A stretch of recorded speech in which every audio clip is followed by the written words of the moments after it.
Une vague d'enlèvements, de vols et de meurtres sème la terreur dans les rues du sud de la Californie, où deux couples machiavéliques font régner leurs lois. La violence grandissante de leurs méfaits ne cesse de renforcer leur terrible alliance meurtrière.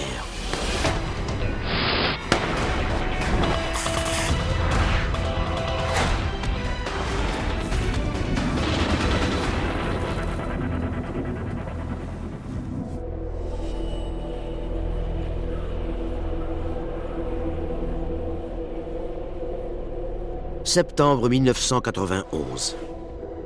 Les habitants de West Covina, en Californie, vivent dans la peur. Une vague d'enlèvements et de meurtres déferle sur la ville.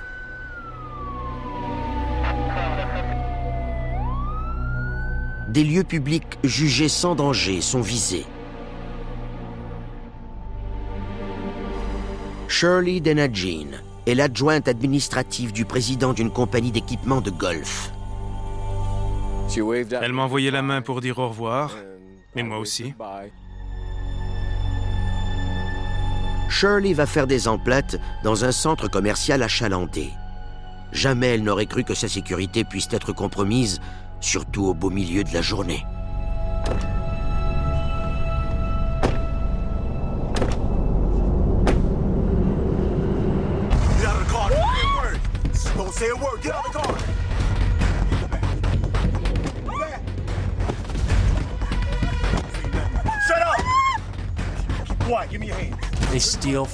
Ils lui ont volé ses bijoux et sa carte de guichet automatique.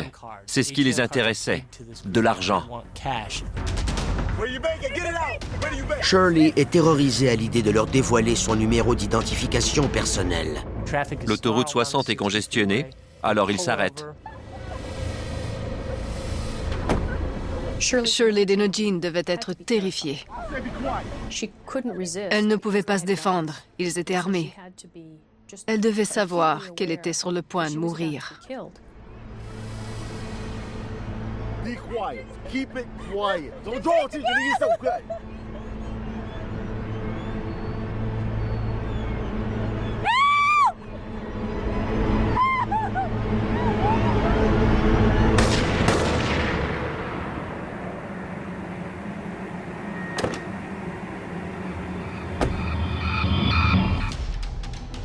Un individu entend des coups de feu et appelle la police.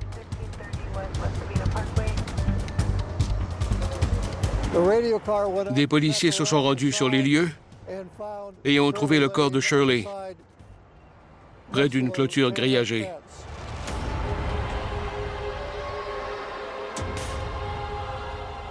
Les heures passent et Shirley n'est toujours pas de retour à la maison. Son mari, Ray, est inquiet. Il fait plusieurs appels dans l'espoir de la retrouver. Personne n'avait eu de ses nouvelles.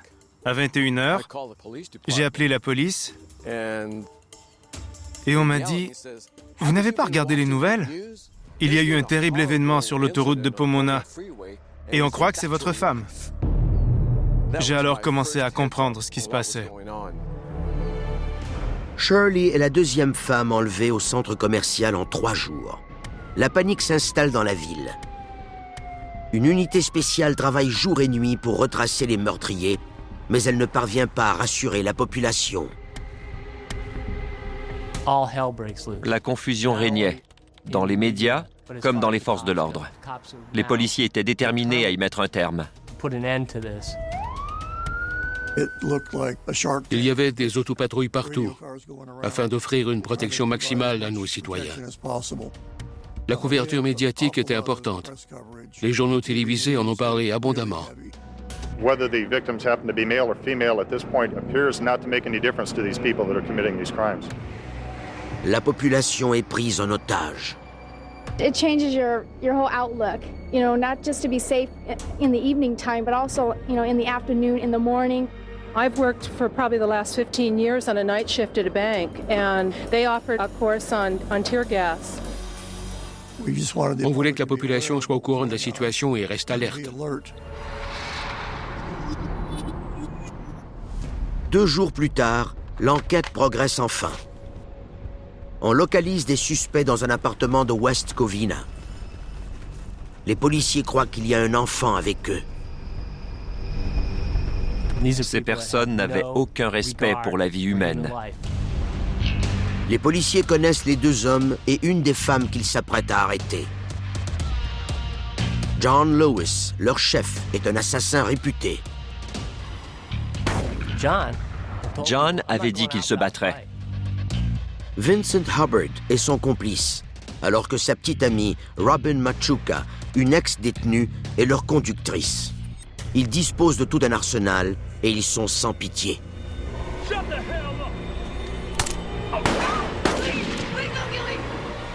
Ils ont volé des armes de gros calibre. On savait qu'il y avait au minimum un fusil, un Magnum 357 et un revolver de calibre 38 dans l'appartement.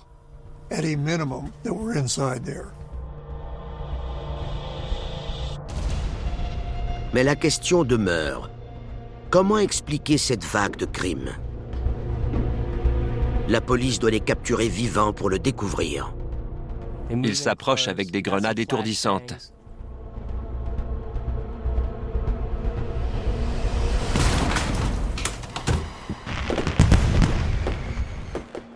Tout a commencé 2 mois plus tôt, pendant les célébrations du 4 juillet.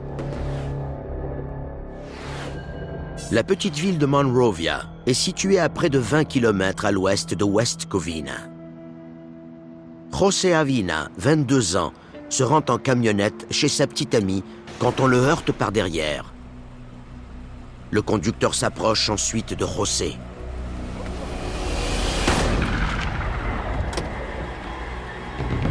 Il n'a jamais eu le temps de se défendre, ni de comprendre ce qui arrivait.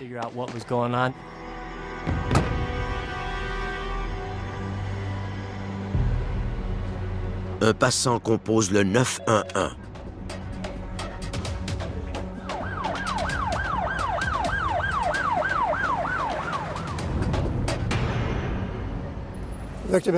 La victime a été tuée par balle, tirée à bout portant.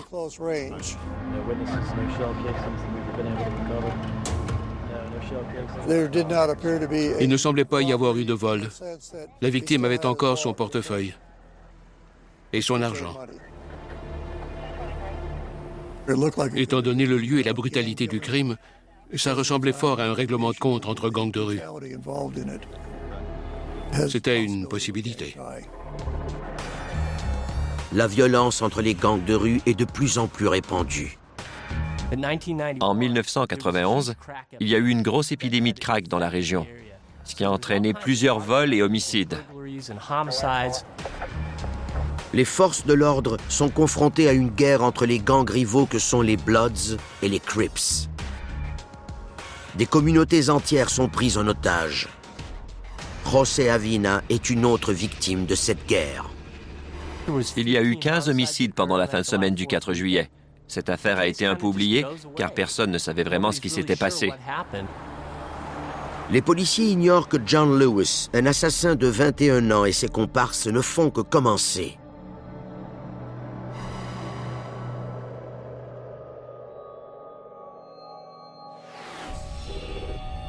Un mois plus tard, à West Covina, le restaurateur Augustin Ramirez et sa femme rentrent à la maison avec les recettes de la journée.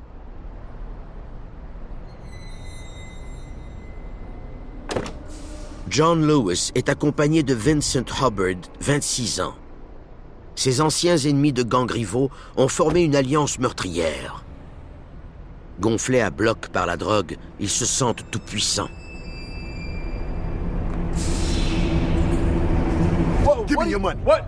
Give me your money. Stop playing with me. Oh, come on. Hold on, man. Shut up. I'll give it to you. Here you go. Give me your wallet, too. No problem. Okay, here's the wallet. Here, now just calm down. Don't shoot me. Just don't shoot.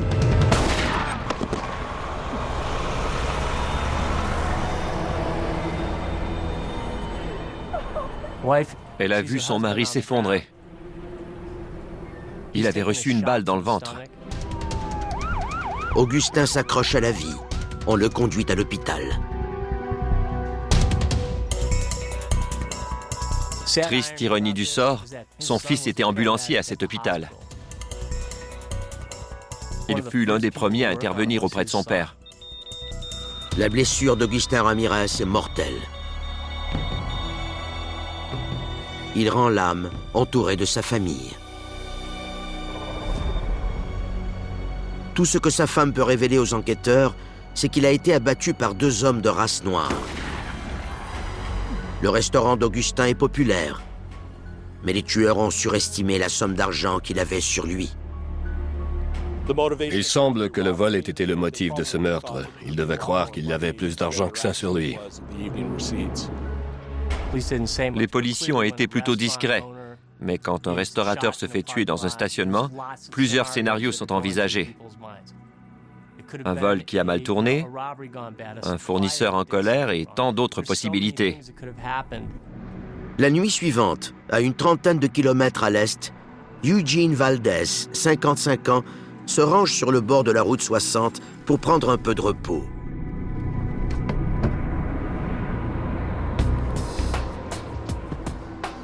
John Lewis et Vincent Hubbard sont tout près. Cette fois-ci, ils ne sont pas seuls. Robin Machuca, 26 ans, fréquente Hubbard. Eileen Huber, 20 ans, est la petite amie de Lewis, est la seule du groupe sans casier judiciaire. Ces tueurs prenaient leurs victimes par surprise afin de dominer rapidement la situation. Open up the door, I'll blast you. Open it up! Car now, hurry. Hang out over there, hurry up. Give me a damn watch. Take the damn watch off, I ain't got all day. Ils le poussent à l'arrière et prennent la route. Il ne sait pas où ils vont, mais il a l'impression qu'ils reviennent sur leurs pas et empruntent une route de montagne sinueuse. Et à une quinzaine de kilomètres de la ville, loin de tout, il s'arrête. C'est un endroit bien connu. On y trouvait des corps 1 à 2 fois par mois.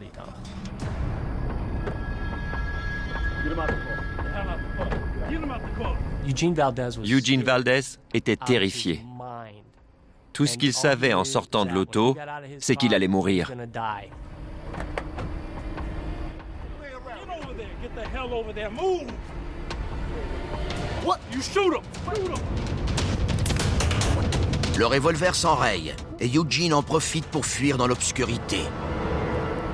Why didn't you shoot him? You let him get away. It's your fault he got away. Where is he at? Ces 4 ravisseurs ne laissent jamais de témoins derrière eux. Lequel d'entre eux se lancera-t-il à sa poursuite? Une bande de tueurs sans merci sème la terreur. John Lewis, Vincent Hubbard, Robin Machuca et Eileen Huber.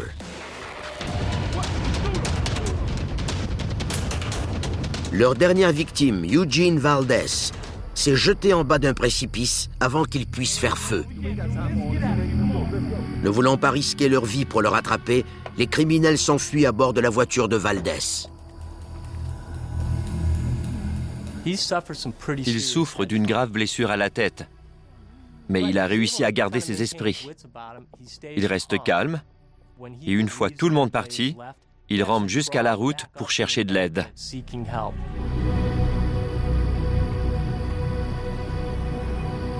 Eugene arrête un automobiliste et appelle la police. Il leur décrit ses ravisseurs, 2 jeunes hommes de race noire, accompagnés d'une femme à bord d'un autre véhicule. Il révèle aux enquêteurs que leur chef était prêt à le tuer pour voler des pièces pour sa voiture.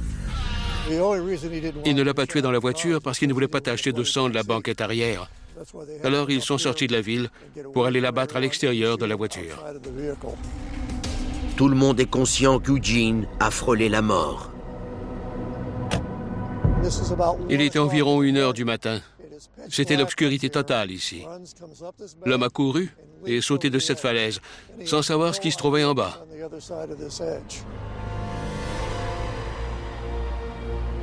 5 nuits plus tard, Juan Rios et sa fiancée Sonia Aguirre passe une soirée entre amoureux à West Covina. Au cours de la soirée, il s'arrête à un guichet automatique. Give me all your money. Hey, don't play with me. Give me all your money. Go ahead and give me all the money in your account. Ils veulent de l'argent. Ils en veulent le plus possible. Ils vont prendre ce qu'il vient de retirer de son compte, et s'ils peuvent utiliser sa carte ailleurs pour obtenir encore plus d'argent, ils le feront. Vincent Hubbard oblige Sonia Aguirre à lui donner ses bijoux. Real nice. Give me your damn ring, or I'm gonna shoot you in your head. I got it. Take it off. Give me your ring. Playing with you? Tels des vautours, ils dépossèdent le couple de tous leurs objets de valeur.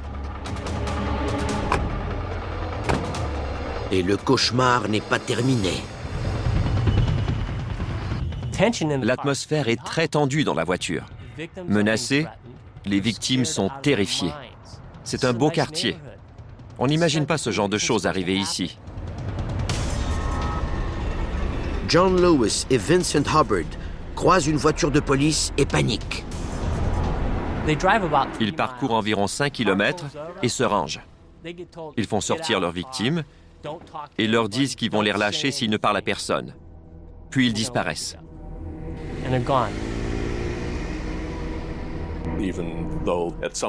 Même si les agresseurs leur avaient dit qu'ils ne leur feraient aucun mal s'ils faisaient ce qu'on leur demandait, ils croyaient qu'ils allaient mourir. Ils ont été très chanceux.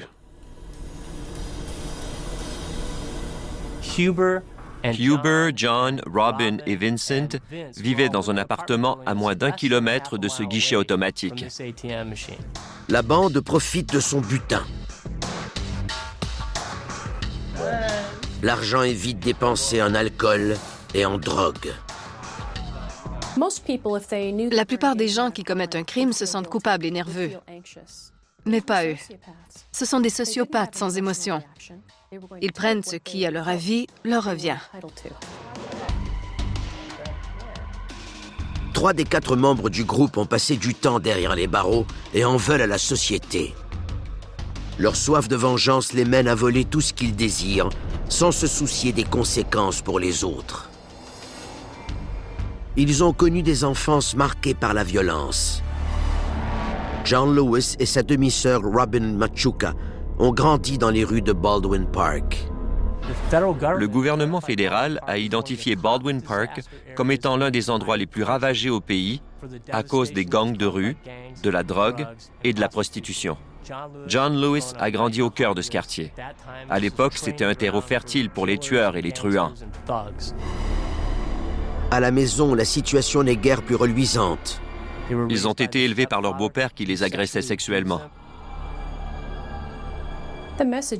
Ils ont compris qu'aucun adulte ne pouvait les protéger ni s'occuper d'eux. Personne n'allait leur venir en aide ou prendre soin d'eux. John Lewis nourrit une haine profonde envers son beau-père, qui a fait un enfant à Robin alors qu'elle n'avait que 12 ans. Robin s'enfuit et place son enfant en famille d'accueil. Elle se réfugie chez le dangereux gang des Crips, mais il y a un prix à payer. Pendant 2 ans, elle doit suivre les ordres et voler comme les autres membres du gang. Pour plusieurs, le gang est comme une famille. Et qui dit famille, dit souvent loyauté. Robin Machuca sombre vite dans l'enfer de la drogue et à 15 ans, elle est arrêtée pour cambriolage.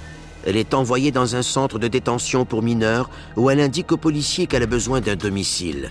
Peu de temps après sa libération, elle retrouve ses vieilles habitudes. Robin Machuca devient ni plus ni moins gangster. Elle fréquente dorénavant un autre Crips, Vincent Hubbard. Il s'occupe d'elle et elle s'occupe de lui.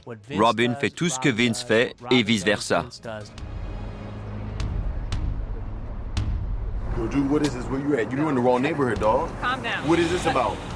Le demi-frère de Robin, John Lewis, fait partie d'un gang rival, les Bloods. Sa sœur le décrit comme le mouton noir de la famille. Déjà, c'était une famille manquée. John Lewis vient tout juste de purger une peine pour port d'armes dans un centre de détention pour mineurs. John Lewis est très dangereux. La tension tombe quand il remarque l'amie de Robin, Eileen Huber. C'est le coup de foudre. Contrairement aux autres, elle a été élevée par des parents surprotecteurs.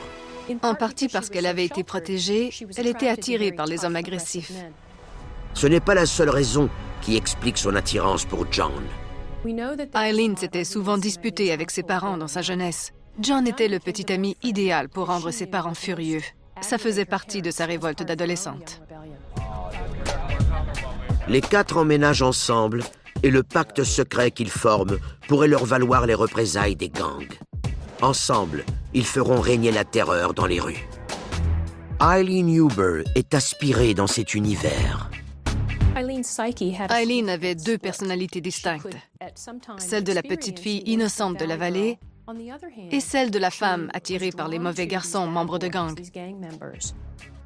Eileen s'est jetée corps et âme dans les bras de John. Elle obéissait à tout ce que John disait sans rien remettre en question. Il avait envoûté cette jeune fille. À ce moment-là, son petit ami veut plus d'armes. Eileen Huber saisit cette occasion pour faire ses preuves. This ain't gonna work for us anymore. Just break into my dad's house. He's got shotguns, handguns. All right. He's got a lot. He's got ammunition, he's got everything. That's what I'm talking about right there. Her dad's got a gun. Son père collectionne les armes à feu et il doit s'absenter. Gun cabinet though, that's what I'm talking about. Right there, that's how you do it. She got it.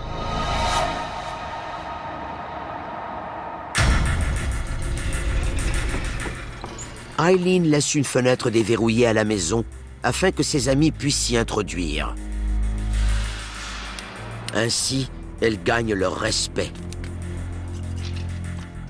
Eileen savait qu'elle n'était pas du même moule que John, Vincent et Robin. En fournissant des armes, elle voulait faire ses preuves et se tailler une place. Fort de son nouvel arsenal, la bande est impatiente de retourner semer la terreur dans les rues de la ville.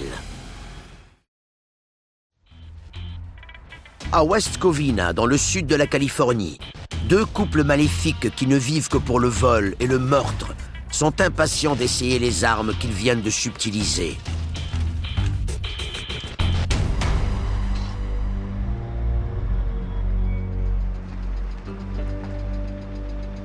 Willie Sams, un concierge de 40 ans, a célébré le mariage de sa fille la fin de semaine précédente, mais son bonheur sera de courte durée. Yo, give me all your money. Hurry up, man. Go in your account and take out everything you can. Take out everything you can. Now you drive. Get in the car. Come on, man. Come on. Get in the car right now. Drive. John Lewis et Vincent Hubbard forcent le concierge à se rendre à un conteneur à déchets isolé. Get over there now. Get the step. Shut the hell up and get over to the dumpster. Shut the hell up and get to the dumpster. Say no game. Get in there. He knows. À ce moment précis, il sait qu'il va mourir. You said if I did everything you asked, you let me go. Please, please.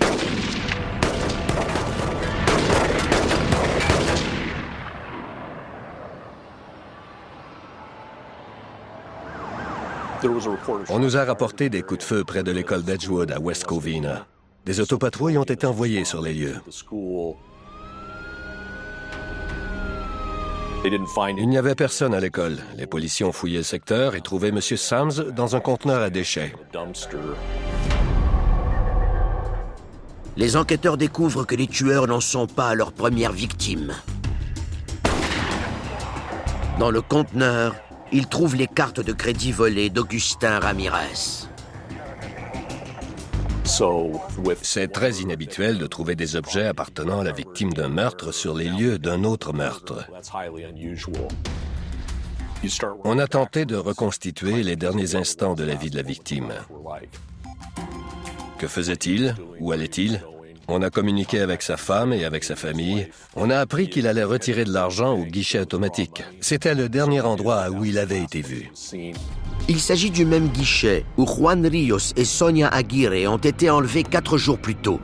Mais eux ont eu la vie sauve.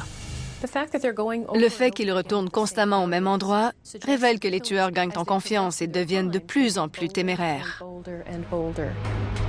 Nous sommes en 1991. La technologie ne permet pas encore aux policiers de relier rapidement plusieurs crimes. Des enquêteurs travaillaient sur le vol de Sonia Aguirre et de Juan Rios. alors que d'autres enquêtaient sur le meurtre d'Augustin Ramirez. En raison de cette escalade de la criminalité, l'affaire Willie Sams a été confiée au bureau du shérif.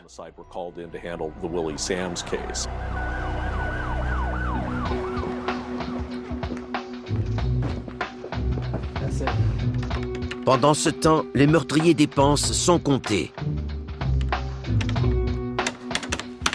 Okay, that is $708. Vincent Hubbard et Robin Machuca essaient d'utiliser la carte de crédit volée de Willie Sams pour renouveler leur garde-robe. I understand. Mais il y a un problème. I'm sorry, your card was declined. La vendeuse se méfie. La vendeuse a eu la présence d'esprit de noter leur plaque d'immatriculation. On avait la description de 2 suspects et de leur véhicule, ainsi qu'une adresse. La voiture est immatriculée au nom d'Eileen Huber et l'adresse à son dossier est celle de ses parents à Baldwin Park. Les policiers ignorent qu'elle habite maintenant avec le meurtrier John Lewis.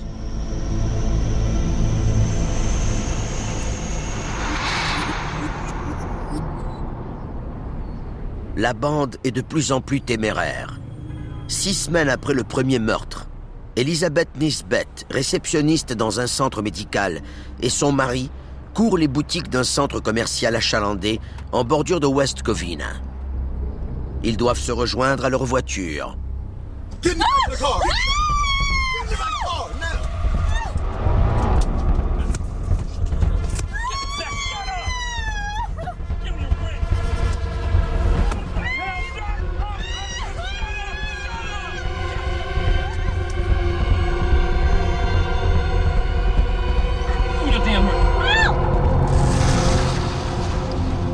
Eileen Huber les suit de près dans une autre voiture.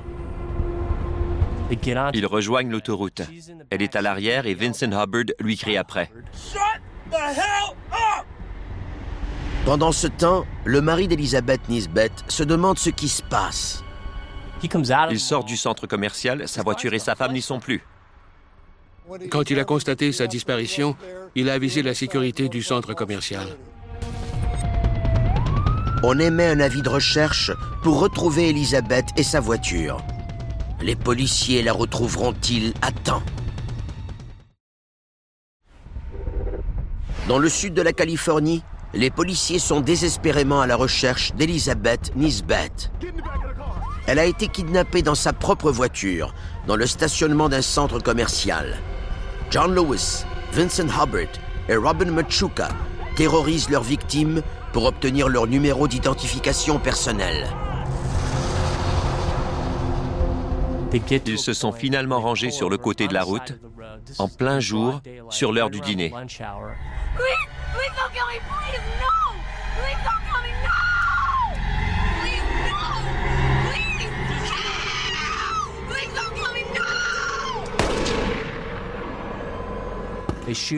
Ils l'ont criblé de balles.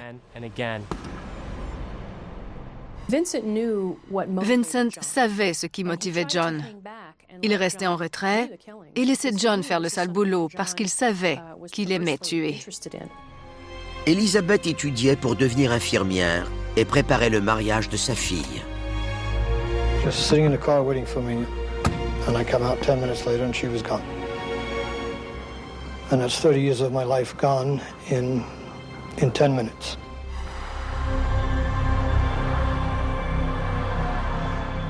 Ils ont abandonné le véhicule le long de la route, pas très loin de notre salle de presse, puis ils sont partis. Les meurtriers prennent la fuite à bord d'un véhicule appartenant à Eileen Huber, l'autre membre du groupe. Ils vont d'un guichet automatique à l'autre et vident le compte d'Elizabeth Nisbet.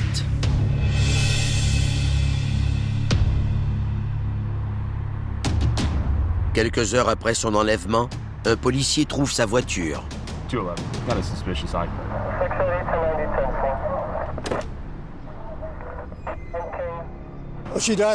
Elle est morte de multiples blessures par balle. Elle aurait été touchée au moins 3 fois. Les policiers découvrent un indice récurrent dans sa voiture. On a trouvé un reçu de guichet automatique chiffonné. Un retrait avait été effectué du compte de la victime environ 1 heure après son enlèvement. En 1991, les caméras de surveillance font leur apparition dans les guichets automatiques.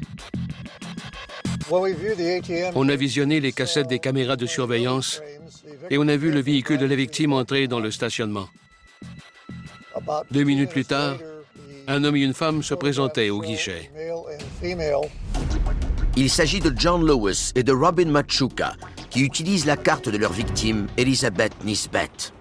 90 minutes plus tard, une autre personne utilise sa carte au même guichet. Cette fois, c'est leur recrue, Eileen Huber. C'est difficile de tenir captif un individu et de le maîtriser tout en roulant. Les véhicules étaient abandonnés sur le bord de l'autoroute. Ou bien le suspect fuyait à pied, ou bien il prenait la fuite à bord d'un autre véhicule. Il y avait donc au moins 2 suspects. On croyait plutôt qu'ils étaient 3 ou 4. Des essais balistiques relient le dernier crime au meurtre précédent. L'expert en armes à feu a mentionné qu'il avait vu des balles semblables dans l'enquête sur le meurtre de Willie Sams, survenu 1 semaine plus tôt à West Covina. Il a confirmé que les balles provenaient du même fusil. Elles étaient tout à fait identiques. Elizabeth Nisbet a été enlevée dans un endroit très achalandé et la nouvelle fait vite les manchettes. Elizabeth Nisbet a été kidnappée dans un centre commercial. C'est l'endroit public perçu comme étant le plus sûr par l'ensemble de la communauté. Chacun de leurs crimes nourrit leur cruauté et leur cupidité alors qu'ils savourent leur célébrité médiatique.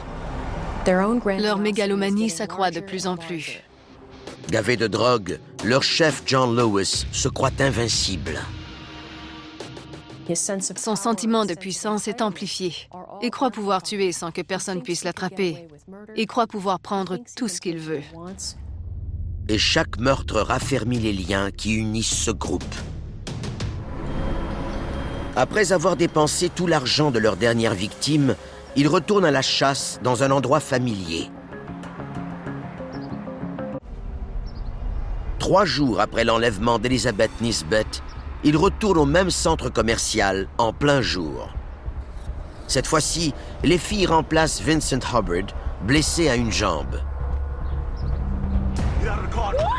Shirley Dennejean est terrorisée, dévalisée, torturée, puis exécutée de sang-froid.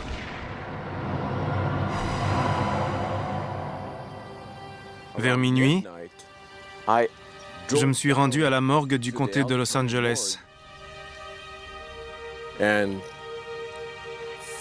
pour identifier son corps.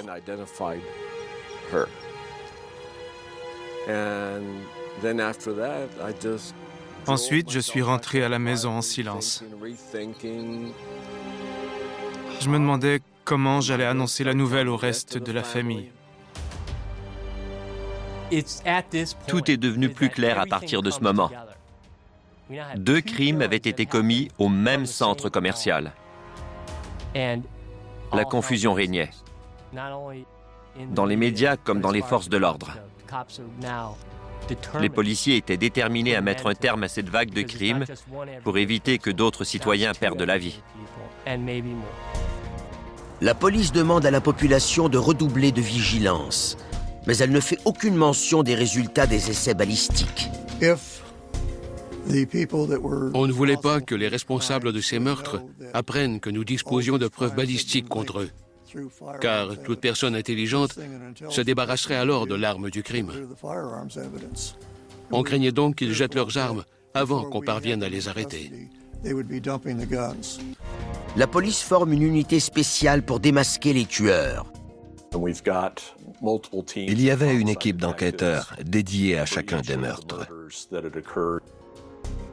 De retour d'une patrouille, un policier de West Covina reconnaît les visages sur les images des caméras de surveillance. Il sait où les trouver. J'ai pu les identifier sur les photographies. Je ne connaissais pas leur nom, mais je savais où ils habitaient et quelle voiture ils conduisaient. Pendant tout ce temps, les assassins se cachent tout près. Leur appartement n'est qu'à 2 coins de rue de l'endroit où 2 enlèvements ont eu lieu. C'était une information très importante. Tout le monde s'est activé.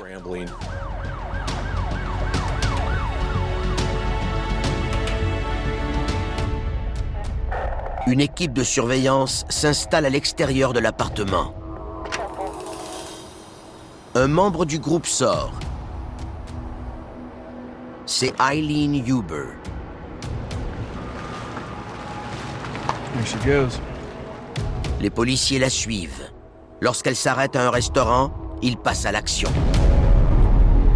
Police, show your hands! Show your hands! Turn around and lay springs on the back of your head. Do it now. Go.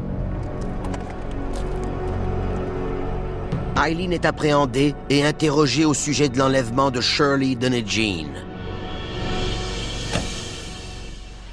Tell her she's gonna be all right. Just to cooperate. She'll be all right. Elle a parlé sans interruption jusqu'à ce qu'on n'ait plus rien à lui demander. I just want to go home. You guys can have the car. I want to go home. Eileen Huber admet qu'elle et ses colocataires sont les meurtriers sadiques recherchés par la police. Elle ajoute que son petit ami John Lewis est leur chef. Then John got out the car with the gun in his hand. You heard first shot, and we're like the shots, bam, bam, bam, like that. Les enquêteurs découvrent une preuve tangible de son implication. Elle a dit que John lui avait offert cette bague de fiançailles. En fait, cette alliance appartenait à la première victime du centre commercial. Eileen avait un rêve, fuir avec John et filer le parfait bonheur. Sans se soucier de la victime, elle portait la bague, comme si c'était sa propre alliance. Son rêve de lune de miel est maintenant chose du passé.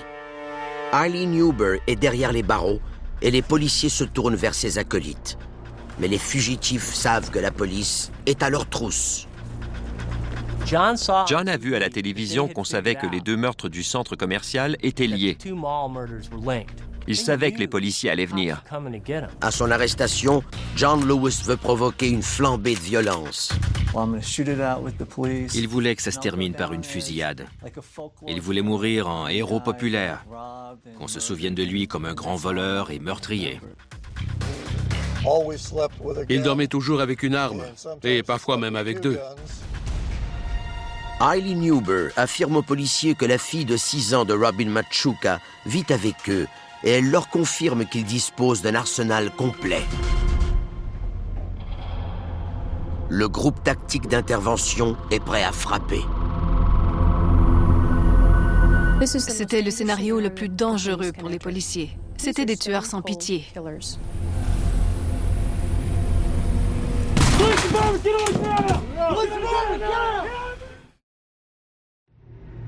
Une équipe du groupe tactique d'intervention s'infiltre dans un immeuble de West Covina, en Californie, pour appréhender 3 meurtriers. Les suspects ont plusieurs armes en leur possession et ils sont prêts à tout pour se défendre.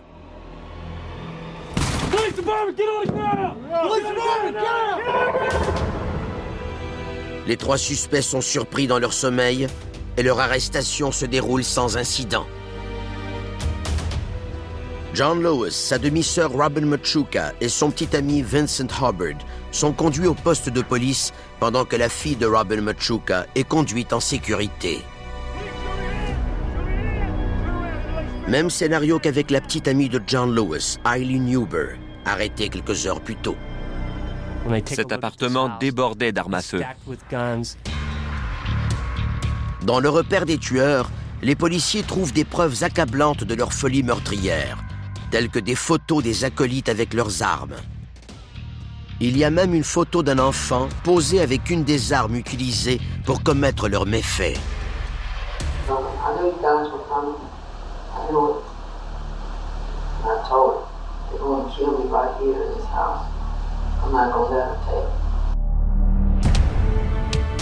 John Lewis, Vincent Hubbard, Robin Machuca et Eileen Huber font face à de nombreuses accusations de complot, d'enlèvement, de vol et de meurtre. John Lewis raconte comment il a abattu Shirley Dunedin.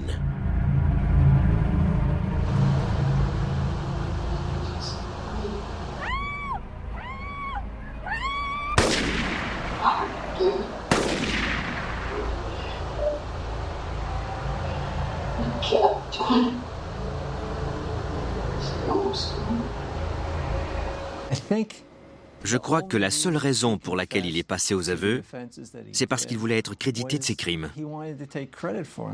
Il en était fier. John Lewis admet aux enquêteurs qu'après son premier meurtre, il ne pouvait plus s'arrêter. Les munitions et les empreintes digitales trouvées sur les lieux ont permis de relier 3 des meurtres. La preuve de la poursuite était plus solide. Pendant le procès, John Lewis demeure toujours aussi froid. Lewis blâmait toujours ses victimes pour leur propre mort. Pour lui, ces vies n'avaient aucune valeur et il se fichait d'elles. John Lewis a une excuse pour chaque meurtre et fait souvent allusion à son enfance difficile. Willie ressemblait à son beau-père violent et c'est pour ça qu'il l'a tué. Il l'a même avoué. Il a dit qu'il voyait son beau-père quand il le regardait. Il voulait le tuer. Elizabeth Nisbet est morte parce qu'elle s'est défendue. Elle a été torturée. Il lui disait qu'elle allait mourir. Ce n'est rien de moins que de la torture. Elle savait qu'elle allait mourir. Alors elle a décidé de se battre jusqu'à la fin. Quand ils lui ont demandé son numéro d'identification personnelle, l'épouse héroïque a refusé. C'est seulement quand Hubbard a commencé à lui donner des coups de crosse qu'elle a révélé le numéro de sa carte. I said be quiet. Now sit down. 3 jours plus tard, Shirley Dunedin connaît le même sort. Cette fois-ci, Lewis affirme qu'il l'a tuée parce qu'elle pleurait. John n'avait pas le droit de pleurer. Enfant, il était puni s'il pleurait. Sa rage était dirigée contre ses pleurs. John Lewis était un tueur sans pitié. S'il vous ciblait, c'en était fait de vous. Il ne voulait laisser personne repartir. Tout ce qu'il a appris dans la vie, c'est de voler et de ne laisser aucun témoin derrière. Les procureurs décrivent au jury le rôle de chacun lors des vols et des meurtres. Hubbard était le fier à bras. C'était un individu effrayant qui intimidait et immobilisait ses victimes. Les avocats de Robin Machuca et d'Eileen Newber tentent de les distancier des meurtres, mais les procureurs affirment qu'elles étaient tout aussi impliquées que leurs compagnons. Eileen et Robin étaient les meneuses de claques. Elles profitaient du butin et ne se faisaient pas prier pour donner un coup de main. Sans elles, ces meurtres ne se seraient pas produits ainsi. Les 4 sont reconnus coupables de 27 chefs d'accusation. John Lewis reçoit la sentence la plus sévère, la peine de mort. John Lewis a reçu la peine qu'il méritait. C'était un tueur et c'était le chef du groupe. Selon moi, tous ceux qui ont pris part à cette affaire méritaient la peine de mort. Robin Machuca, Vincent Hubbard et Eileen Newber sont condamnés à la prison à vie sans possibilité de libération conditionnelle. Le verdict ne suffit pas à apaiser la douleur des familles des victimes. Quand j'y repense, c'est comme si ça s'était passé hier. Mais ça fait 20 ans. Je me demande parfois à quoi aurait pu ressembler notre vie ensemble. On s'entendait si bien. L'aventure enivrante tant désirée par Eileen Newber est terminée.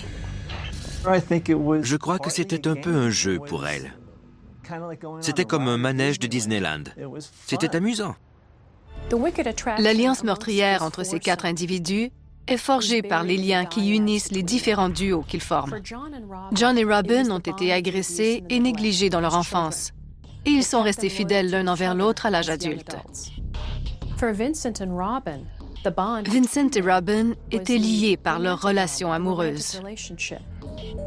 Vincent et John étaient en compétition virile l'un contre l'autre. Eileen était attirée par le mauvais garçon qui était John, et celui-ci avait besoin d'une admiratrice.